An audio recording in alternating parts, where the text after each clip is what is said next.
Cuando son las 8:07 de la mañana, estamos de nuevo con ustedes en su programa Consultorio Médico. Les saluda el doctor Gustavo Edgardo Aguilera, médico pediatra, quien lunes, miércoles y viernes les trae la mejor información sobre los temas de salud que a usted más le interesan. Hoy vamos a hablar de alergias y asma, y es que definitivamente en estas circunstancias que vivimos, con la situación de pandemia de la cual todavía no hemos salido y que pues existe tanto temor y tanta angustia, las alergias y el asma, una vez que empezamos a exponernos al ambiente, a los patógenos, empiezan a aparecer cada vez más, y las personas, los padres y madres se preocupan mucho cuando sus hijos empiezan a tener sintomatología. Las alergias y el asma normalmente empiezan en la edad temprana. Eso es una cosa muy frecuente. Es en la infancia donde primeramente empiezan este tipo de enfermedades que tienden a ser crónicas. Son las enfermedades crónicas más comunes entre los niños del mundo entero. Vamos a hablar mucho de las estadísticas de los Estados Unidos, ¿ok? Porque definitivamente ellos manejan estas situaciones. Se consideran que 50 millones de americanos, de estadounidenses, padecen de alergias. 1 de cada 5, para poder traspolarlo a nuestras situaciones. El tipo más común de todas las alergias son las famosas rinitis. Y ciertamente esto tiene unos costos sumamente elevados, costos directos y costos indirectos. O sea, hablamos de los costos en consultas médicas, en medicamentos, en hospitalizaciones, que son los costos directos, pero también hay costos indirectos.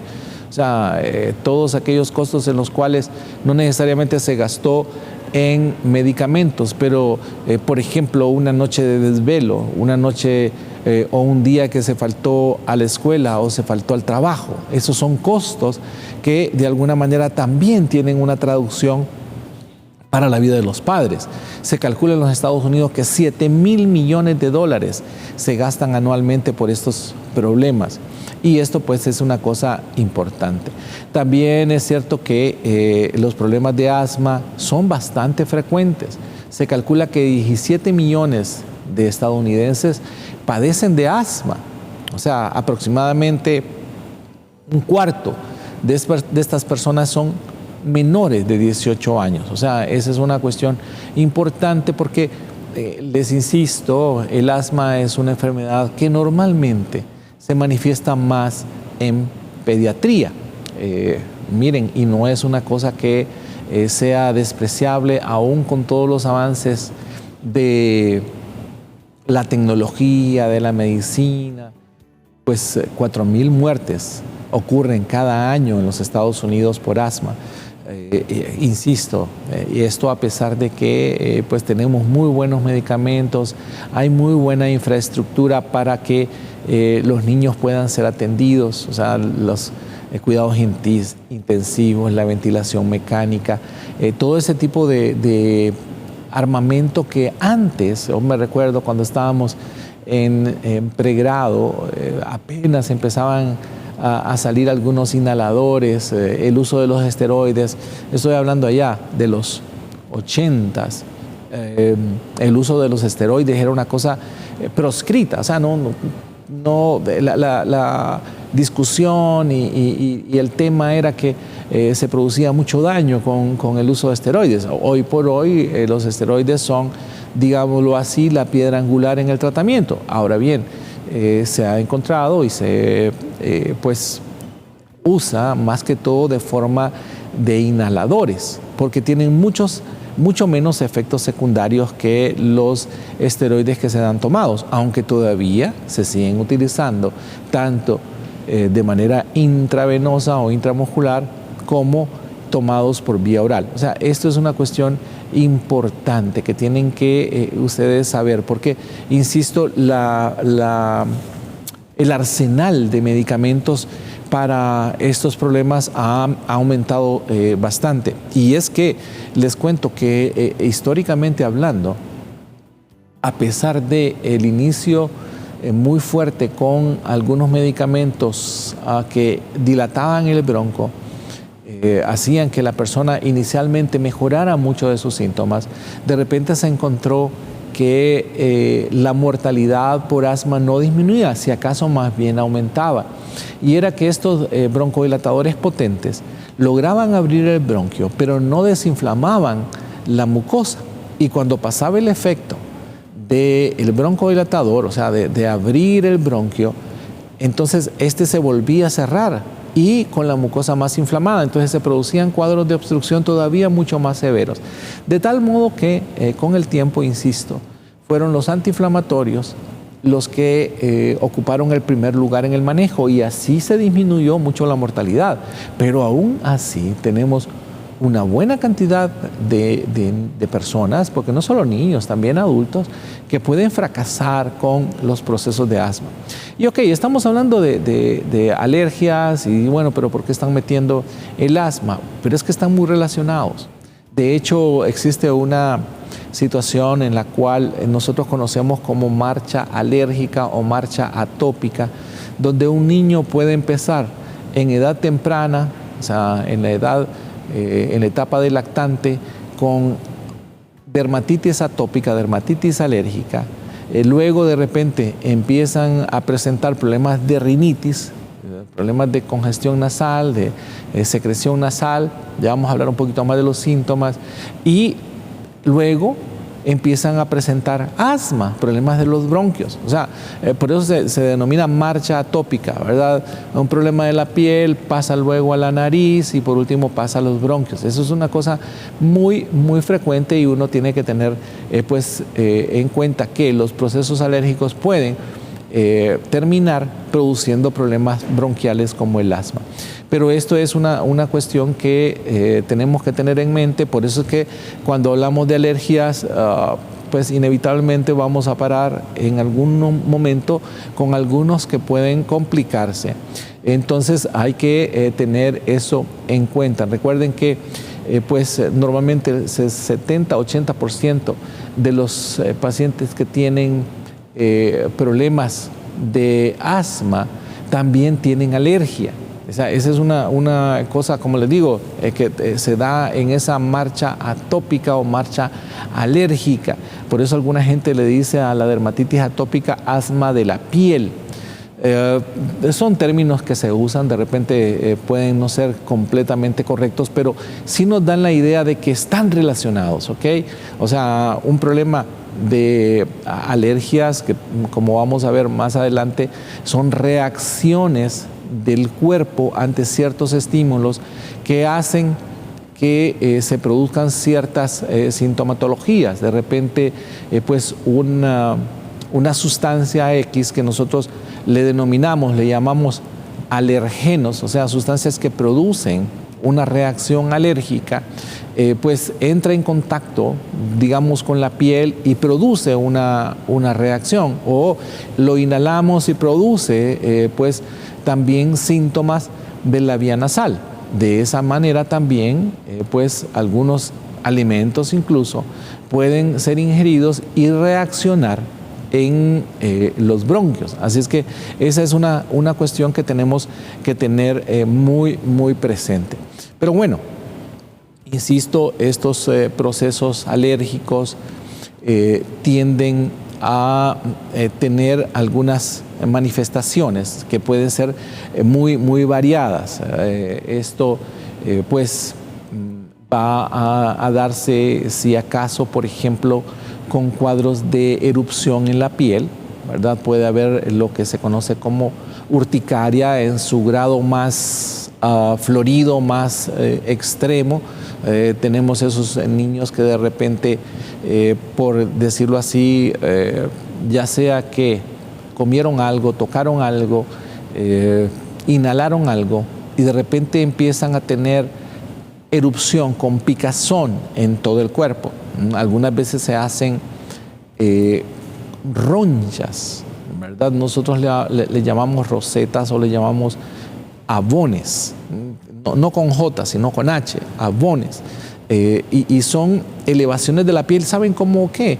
Como cuando lo pica uno, por ejemplo, a una hormiga, o lo pica un insecto que le da una reacción fuerte y que se eleva la piel y tiene el borde como forma de mapa. Y entonces eso pica. Yo no sé si alguna vez usted ha tenido esto.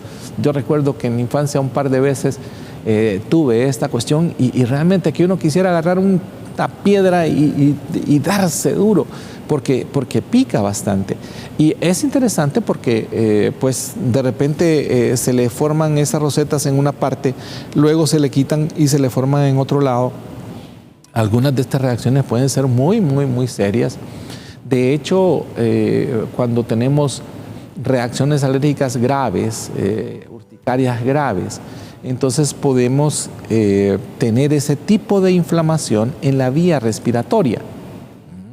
Y eso, pues, obviamente, si los bronquios tienen una inflamación de esa manera, prácticamente que se cierran y las personas pueden morir de esa forma. O sea, por eso cuando las personas tienen este tipo de situaciones o vulnerabilidad severa con las alergias, en los países desarrollados ellos andan con un kit, andan con una bolsita donde tienen los medicamentos para tratarse las alergias y son personas que de repente los hemos visto pues en alguna película donde si empiezan a tener los síntomas ellos sacan su kit y ellos mismos se inyectan para poder evitar esa reacción que pueda poner en peligro sus vidas. Esas son situaciones, pues, insisto, que se van a dar dependiendo de cada individuo. O sea, hay personas que, como la mayor parte, si hablamos de lo que es más frecuente, empiezan a tener, por ejemplo, estornudos o empiezan a tener secreción nasal cuando se exponen al aire acondicionado, por ejemplo. O sea, de hecho, la mayor parte de los riníticos, de las personas que padecen este tipo de reacción alérgica, cuando empiezan a trabajar, cuando entran a un lugar, al banco o a sus lugares de trabajo donde hay aire acondicionado, entonces empiezan a estornudar. Muchos de ellos tienen esa cuestión de estarse como rascando la nariz.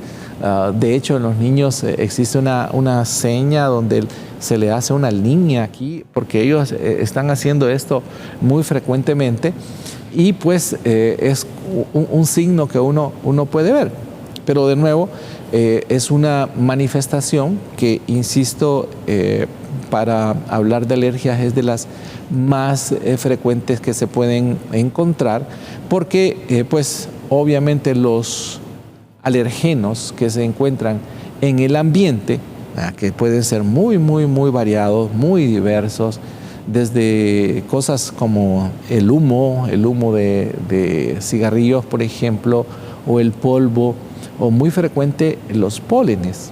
O sea, y de ahí, cuando hablamos de pólenes, uno casi siempre está pensando en flores, pero no necesariamente, ¿ok? O sea, la grama también tira pólenes y el resto de plantas también. Son partículas que pueden estar suspendidas en el aire que no vemos. Tenemos una comunicación. Buenos días, doctor.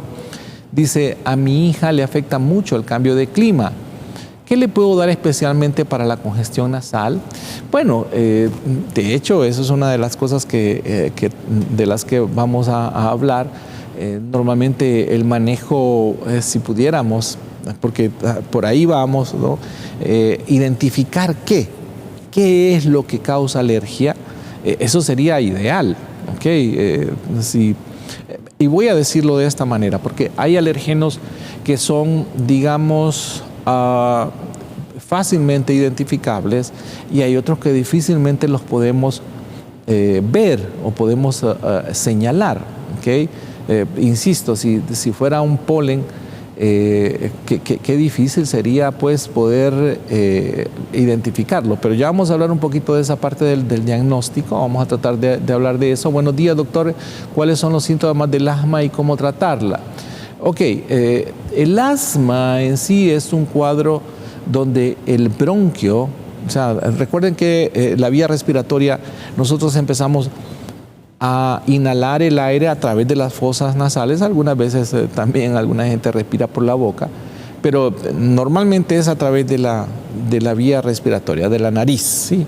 Y en la nariz el aire es filtrado, es calentado, es limpiado, pasa a través de la faringe, la laringe y se distribuye a los pulmones por unos tubitos, ¿verdad? Que están los bronquios y los bronquiolos, hasta que llegamos al final de estos bronquiolos a unos sacos, unos saculitos, donde ocurre el intercambio, donde nosotros adquirimos el oxígeno del aire ambiente y devolvemos el dióxido de carbono que ya utilizamos y que sale al exterior. Ese es el proceso normal.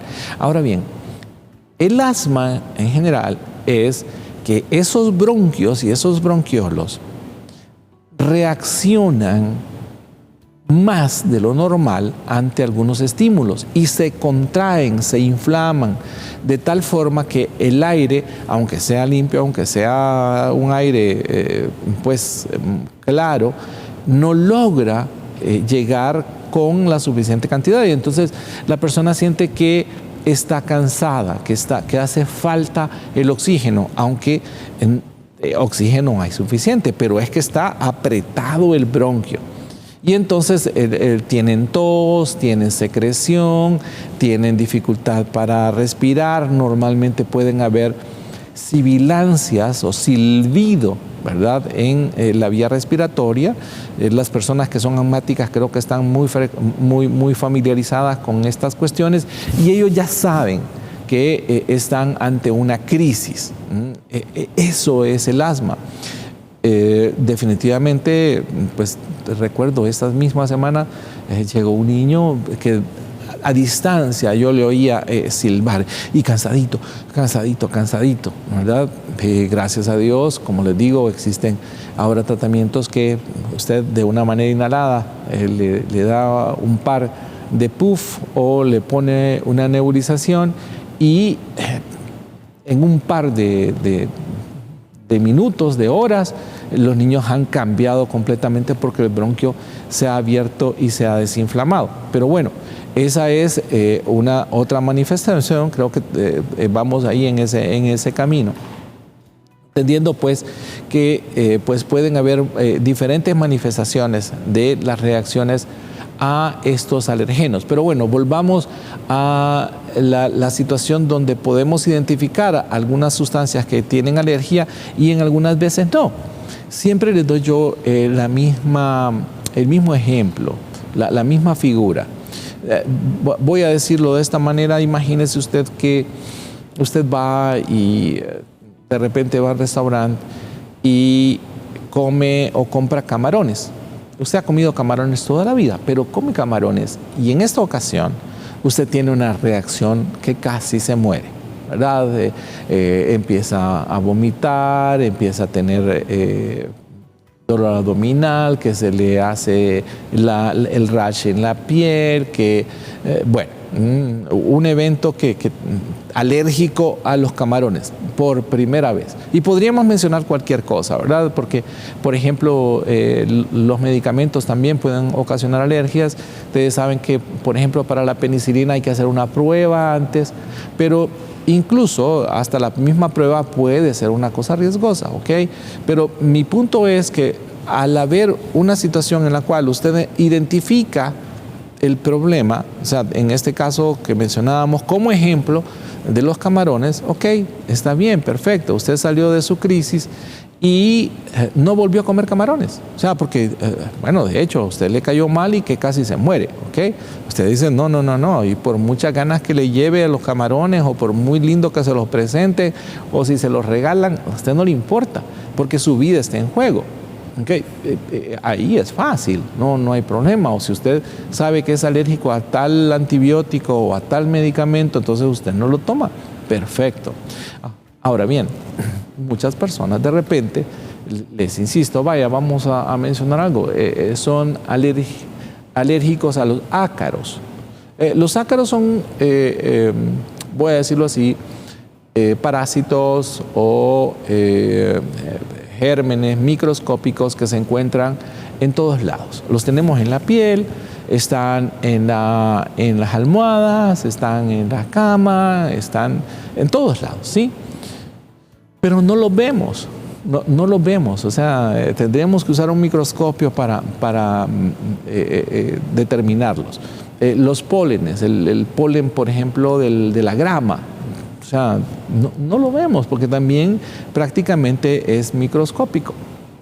Entonces, y es bien difícil controlar este tipo de alergenos, ¿cierto? O sea, si no los vemos y no sabemos, entonces de repente podemos estar expuestos a estas sustancias, a estos gérmenes, y pues obviamente tener reacciones alérgicas que no podemos evitar. Ok, obviamente hay algunos pasos, algunas medidas que se pueden tomar para disminuir, por ejemplo, la cuestión de los ácaros, ¿verdad? O sea, el tratar de limpiar o cambiar la ropa de cama, frecuentemente el aseo, o sea, el baño. Es una cosa que va a disminuir, no a eliminar al 100%, pero disminuir la cantidad de ácaros que pueden tener en el ambiente. El asolear, las almohadas. Las almohadas son lugares que ellos prefieren porque pues son cómodos, son calientitos. De repente también puede haber un poco de humedad porque uno cuando duerme a veces puede sudar, y ese sudor es como un oasis para los ácaros, y entonces proliferan. Si usted viene y está cambiando la ropa de cama, la plancha, o sea, el calor va a hacer que esos animalitos disminuyan. Si los asolea las almohadas, la ropa de cama, entonces el sol, el calor, los disminuye. Pero es muy difícil, por ejemplo, controlar los pólenes de las plantas, especialmente si no los vemos, ni tampoco podemos eliminar el césped, la grama o los árboles en general. El mismo polvo de las calles. Ustedes ven que pueden vivir en un área completamente urbana donde todo es asfalto y todo es concreto, pero usted no barre, no limpia un día, 2 días, y pasa usted el dedo por uno de los muebles y va a ver cómo deja huella, ¿verdad?, sobre el polvo que se acumula. O sea, ese polvo está ahí, ¿verdad? Y también nosotros lo inhalamos, lo respiramos. O sea, no hay forma de evitarlo al 100%. Vea usted que, y son datos así curiosos e interesantes, se calcula, fíjese bien, que en una pulgada cúbica, o sea, usted imagínese un cubo de aire, o sea, ha visto los cubos, ¿no? Que esos son cuadrados por las 3 dimensiones, ¿sí? Una pulgada cúbica de aire limpio tiene alrededor de 7 millones de partículas. O sea, así. Y estamos hablando de aire limpio, el que usted puede ver en su casa donde no hay polvo. O sea, es una cantidad de partículas enorme. O sea, que estamos expuestos a eso normalmente. Lo maravilloso de eso, y eso a mí ¿qué puedo decir? Me asombra, me hace pensar que realmente Dios es maravilloso. A pesar de esa cantidad de partículas, al pulmón, ahí al alveolo, la cantidad de partículas que llega es 0, o sea, no llega ninguna. el sistema de limpieza que nosotros tenemos desde la misma nariz, o sea, ustedes ven y a medida que uno va creciendo, esos pelitos de la nariz van saliendo. Uno tiene que recortárselo, si no se ve un poquito grosero. Pero esos pelitos sirven para empezar a filtrar.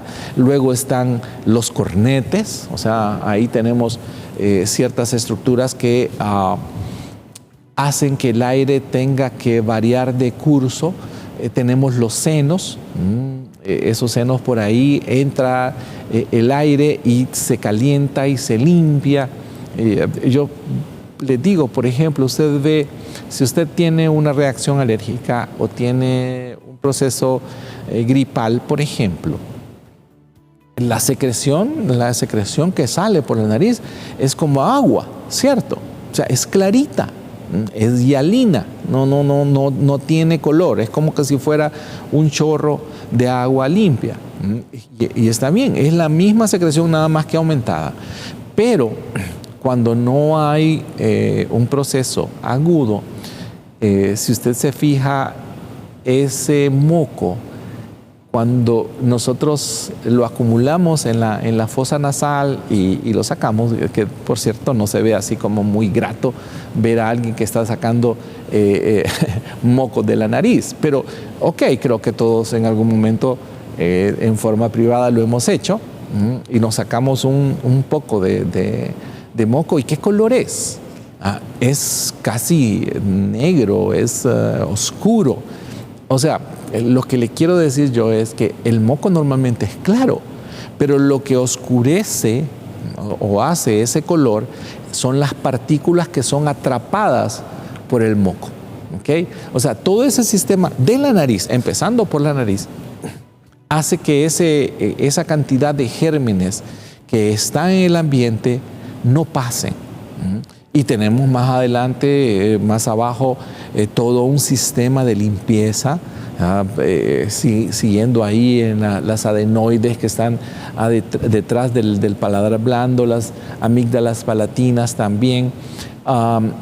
Ya en los bronquios tenemos un sistema de banda transportadora donde hay unos pelitos que se mueven constantemente, que se llaman cilios, y sobre ellos hay una capa de moco que está como las bandas transportadoras. Ustedes han visto cuando en los depósitos se ponen los refrescos, las cajas de refrescos y se empujan sobre esas bandas.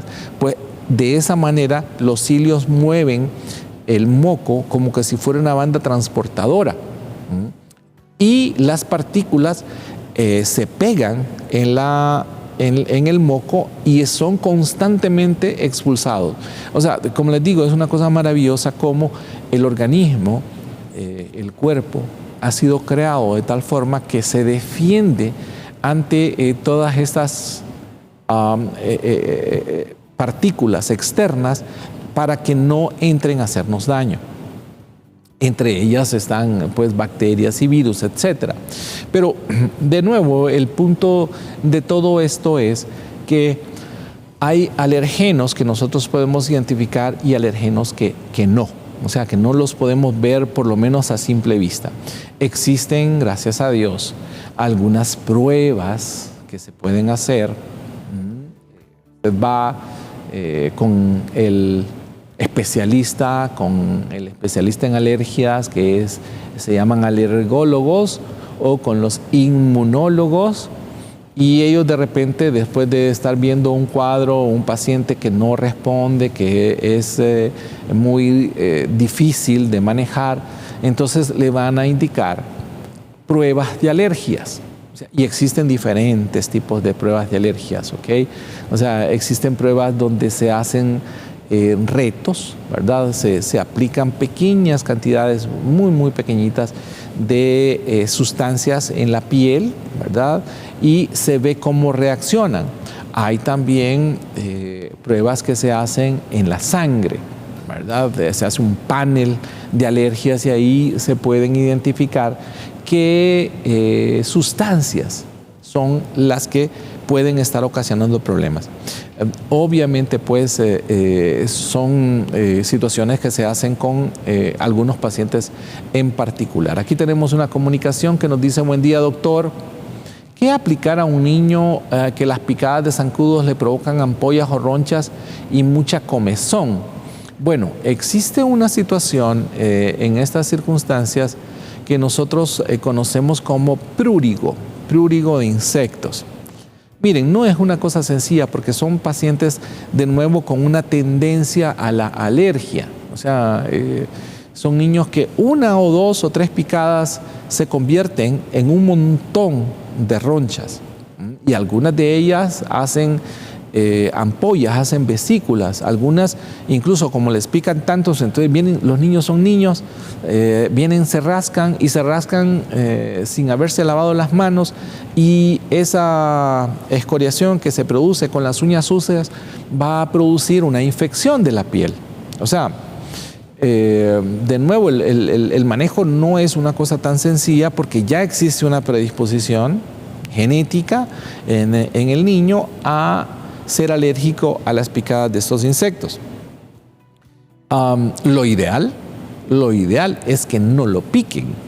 O sea, pero bueno, en un país tropical como el nuestro, donde realmente eliminar al 100% la posibilidad de que los insectos nos ataquen es bien difícil. Claro, hay que hacer algunas cosas, como por ejemplo poner telas metálicas en puertas y ventanas. A los niños pequeños hay que ponerles mosquiteros para evitar, recordemos que pues los insectos, especialmente los zancudos, el Aedes aegypti, por ejemplo, no solo transmiten o no solo pueden producir alergias, pueden producir dengue, pueden producir chikungunya, pueden producir zika, etcétera. O sea, la misma malaria, que es una enfermedad que ha cobrado muchas vidas, son transmitidas por estos insectos.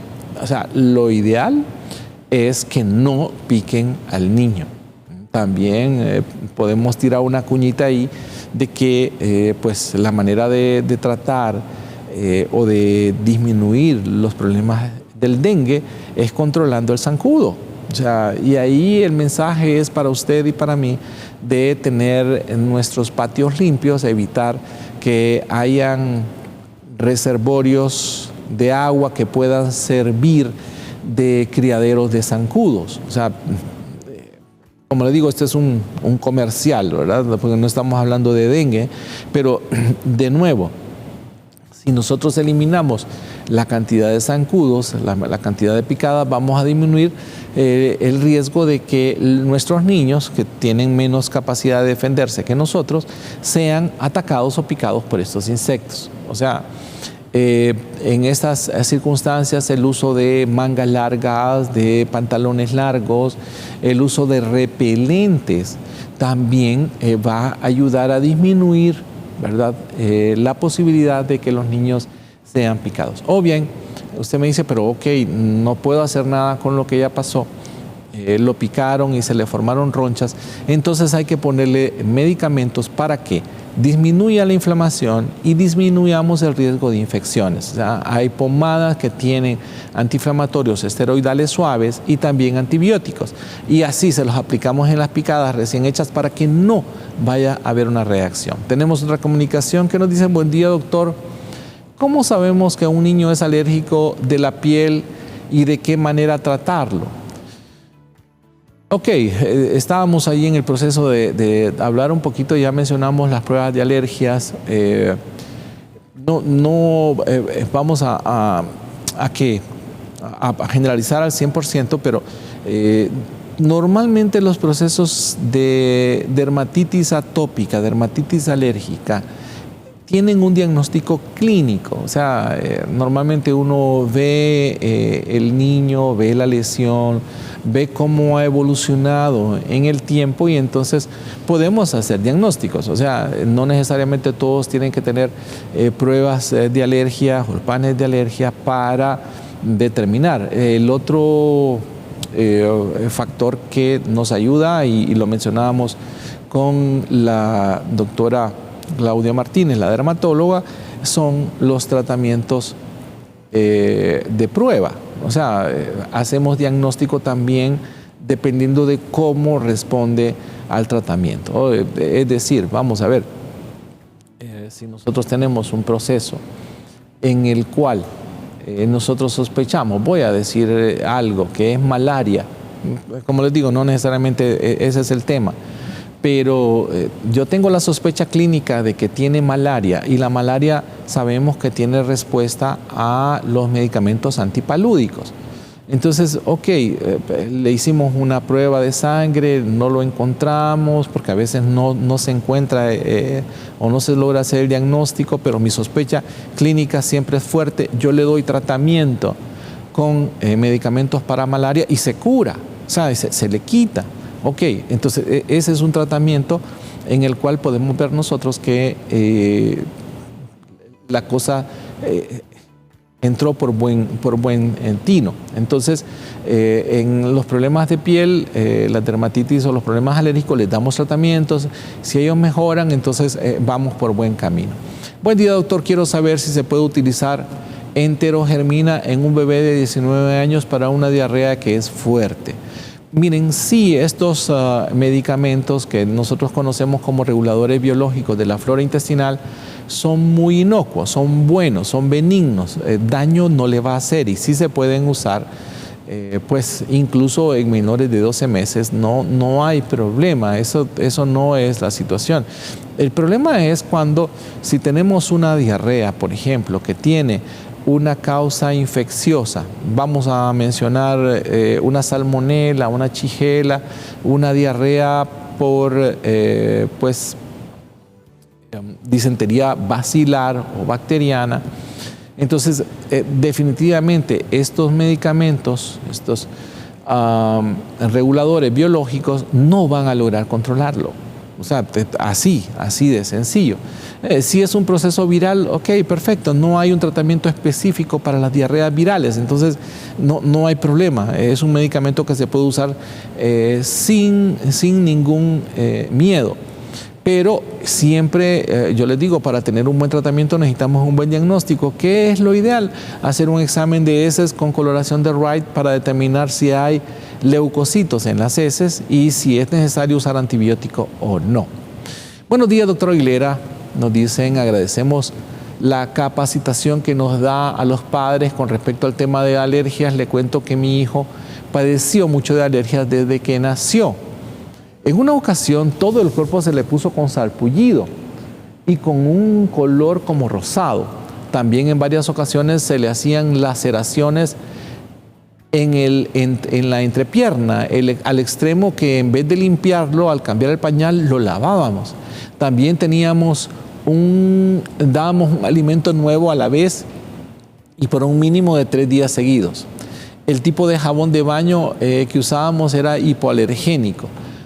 Con los años le fue bajando. Hoy ya tiene 9 años y rara vez le presenta alergia. Hasta aquí una de mis preguntas es, ¿qué tanto daño puede tener como efecto secundario el uso de tantas cremas esteroides que le aplicamos? Otra pregunta es, ¿los problemas de tapazón de nariz y constante moquera será por las mismas alergias que padeció por tantos años? Bueno, de nuevo, los procesos alérgicos tienden a ser muy frecuentes en la infancia. Interesantemente, con el paso del tiempo, los niños van creando tolerancia y pues algunos desaparecen sus procesos de alergias. O sea, y eso es una cosa buena. Y es típico, más o menos, entre los 7 y 9 años empiezan a disminuir las manifestaciones, que valga. O sea, que hay personas que llegan a adultas que tienen rinitis. O sea, y los conocemos, de repente son compañeros o son familiares o nosotros mismos padecemos de una rinitis a la cual nos acostumbramos y sabemos cómo manejar. No nos detiene en nuestros procesos de vida. Ahora bien, mi punto es que la mayor parte de los niños que desarrollan alergias a edades tempranas, cuando ya crecen, eso disminuye. Incluso algunos llegan a la edad de la adolescencia, cuando ya empiezan esos cambios de niño a adulto, y ahí se les quita. Puedo mencionar algunas estadísticas con el asma. Miren ustedes, se calcula que vamos a ver, el 50%, así, la mitad de los niños que presentan asma en edad temprana, cuando crecen, cuando llegan a la adolescencia, la mitad se les quita, se les cura el asma. Del 50% que queda, o sea, ojo, interesante, el 90% pueden presentar síntomas el resto de su vida, ¿verdad? Pero por lo general son síntomas leves. O sea, son cuadros que se manejan, no les atrasa en nada en su desarrollo.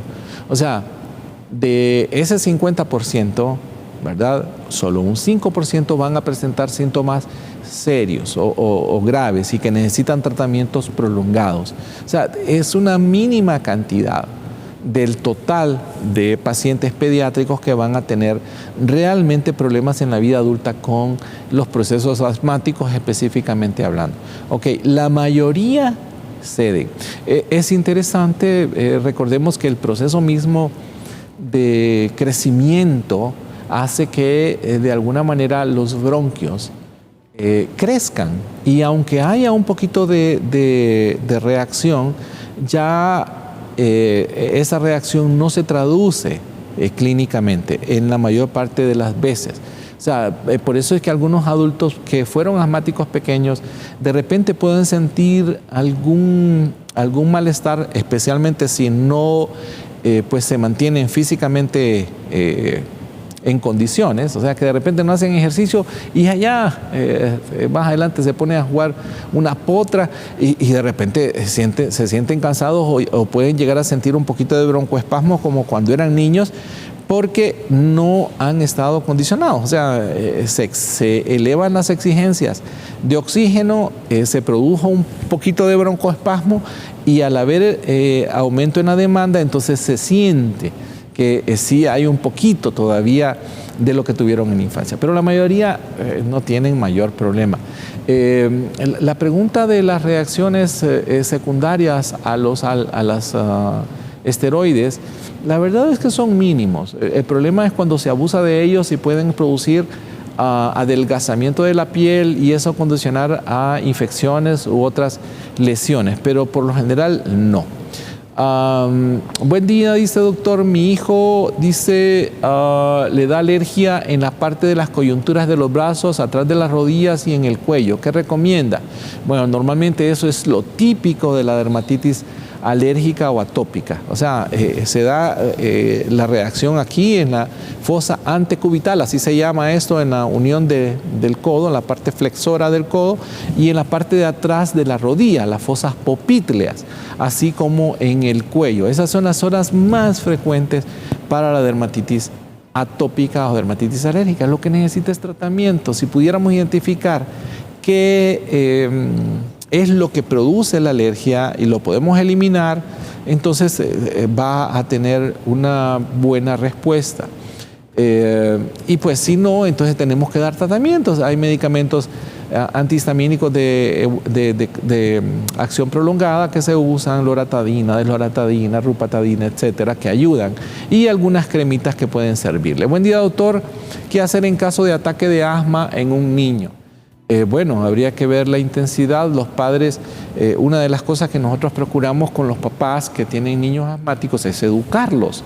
O sea, los papás que tienen un niño así tienen que tener medicamentos, tienen que tener sus inhaladores. Normalmente en un ataque de asma usted le aplica un par de puff al niño y se lo puede poner, digamos, 2 cada 30 minutos, y en un ratito está el niño súper bien, o se hace con nebulizadores. O sea, y hay una controversia ahí. La verdad es que los inhaladores son súper efectivos, no es indispensable usar nebulizadores.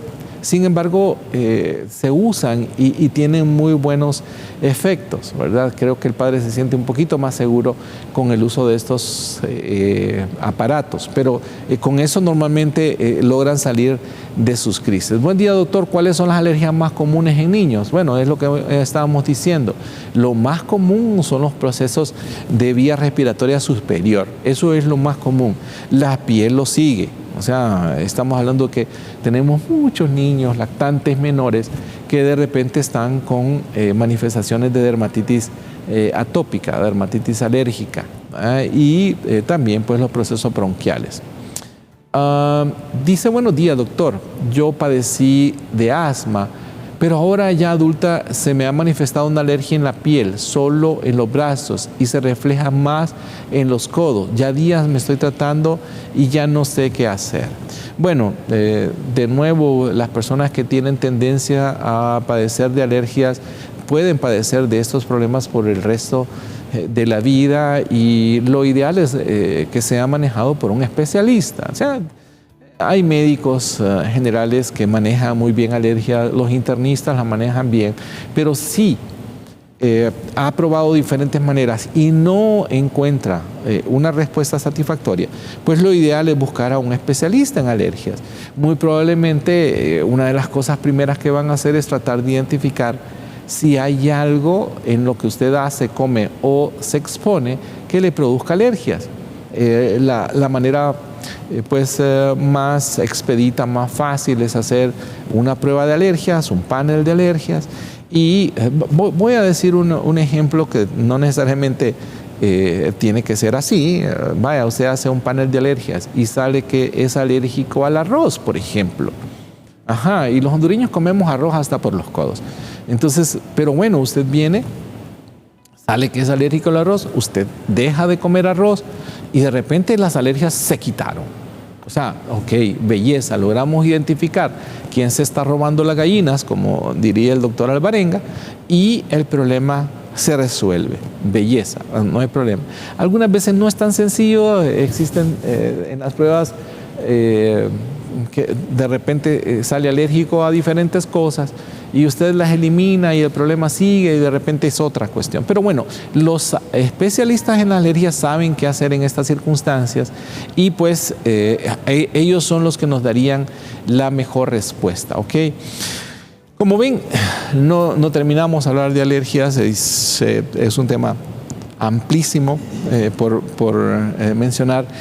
Aquí una de las cosas importantes, y solo quiero terminar con esto, ya se nos acaba el tiempo, especialmente por la cuestión de pediatría, una de las maneras de evitar o de prevenir la cuestión de la alergia es evitar la introducción de algunos alimentos a edades muy tempranas. La introducción de alimentos sólidos en pediatría básicamente se hacen en función de alergias. O sea, se sabe que los niños que se exponen más tempranamente a ciertos alimentos que son propensos a producir alergias van a tener en el futuro, no en ese instante, sino en el futuro, más riesgo de asma, dermatitis o rinitis. O sea, importante. O sea, por ejemplo, evitar algunos alimentos hasta después del año, como por ejemplo el huevo, la fresa, el chocolate, los mariscos, algunas semillas. O sea, la naranja, los cítricos, por ejemplo, no deben darse, y es una costumbre casi inveterada en nuestro medio de darle juguito de naranja muy temprano a los niños. Probablemente por lo que vivimos en un país tropical que produce bastante naranja, pero de nuevo, si hacemos esa exposición muy temprana, si no seguimos las recomendaciones de los pediatras, vamos a tener más problemas de alergia en el futuro. Esa introducción de alimentos está hecha en base a estudios para evitar que los niños padezcan de estos problemas. Llegamos al final. Realmente, insisto, me quedo corto con todo lo que se puede seguir hablando de los procesos alérgicos, pero el tiempo se nos ha agotado. Ya pues en un ratito estaremos con Rómulo y Guillermo. Así es que por ahorita solo resta a ustedes agradecerles por el favor de su atención, desearles un bonito día, el inicio de una feliz semana y un mes que sea de bendición para todos ustedes. Con esto en mente, pues, solo resta esperarlos el próximo miércoles. Que Dios les bendiga.